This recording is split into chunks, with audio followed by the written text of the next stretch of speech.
You still have the same haircut. Anybody else notice that? We're here with Jim Clausen. It's Wednesday, right? It's Wednesday morning. It's Wednesday morning. My days have run together. And Rocco the Wonder Dog is here. All right, so sit means sit. That's right. Is the name of the website. It's the name of the company. How do you do that? Okay, so one of the things I want to talk about is you never want to mix up commands. Like I see a lot of people do this. It's funny when I'm out walking. I see dog owners everywhere. And they're rambling all kinds of things together.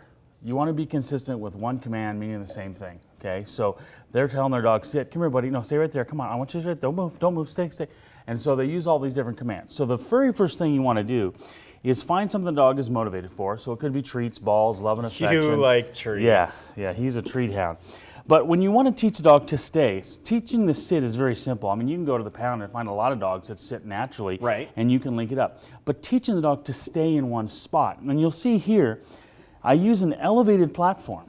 And the reason I do that is it gives the dog an edge. So if the dog should come off, I can teach the dog to go right back in there, and you can see how he'll stay right there even though I'm backing up. But if he comes off, it's easy to step in, and I just block their movement right back. You can use a dog bed, you can use a mat. I was going to say, so you could just use a placemat or anything something that's on the elevated, ground. yeah. Anything that has an edge to it.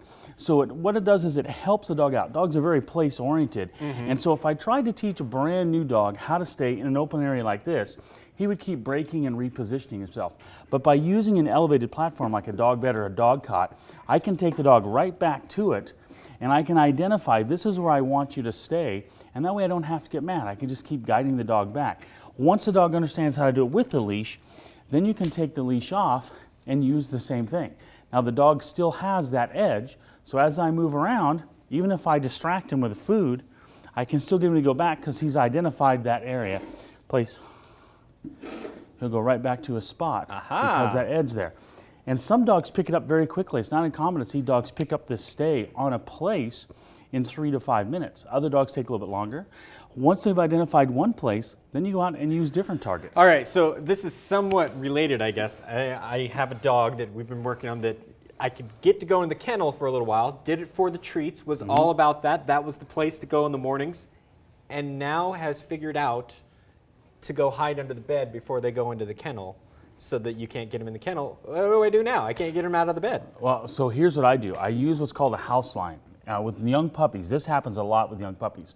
A house line is simply a 4 to 6 foot either leash or soft rope that I'll let the dog drag around the house just so I don't have to get into a wrestling match with him or dive underneath the couch. So you learn two things having this dog. Number one, you need to get a smaller couch so the dog can't get underneath it, or a bigger dog. Number two. Or a bigger dog. Okay. I don't think that's going to happen. So if you use this house line, if the dog does go underneath the couch or underneath the bed or whatever it is, you can use a line to guide the dog out. But it helps you gain control by controlling the variables in the environment. The dog is learning, okay, I don't want to go in the crate, probably because she linked up something negative in the crate. Doesn't like being left in the day, would be my guess. Okay, so then I want to link up pleasurable things with the crate. I'll feed them in the crate, I'll put a Kong with peanut butter in the crate, their bone, anything that's pleasurable, anything the dog is motivated for. And then I won't ask the dog to stay in there for very long, maybe just a few minutes at a time to condition them that it's okay to be there. Sometimes just having this might sound silly, but I've seen it work hundreds of times.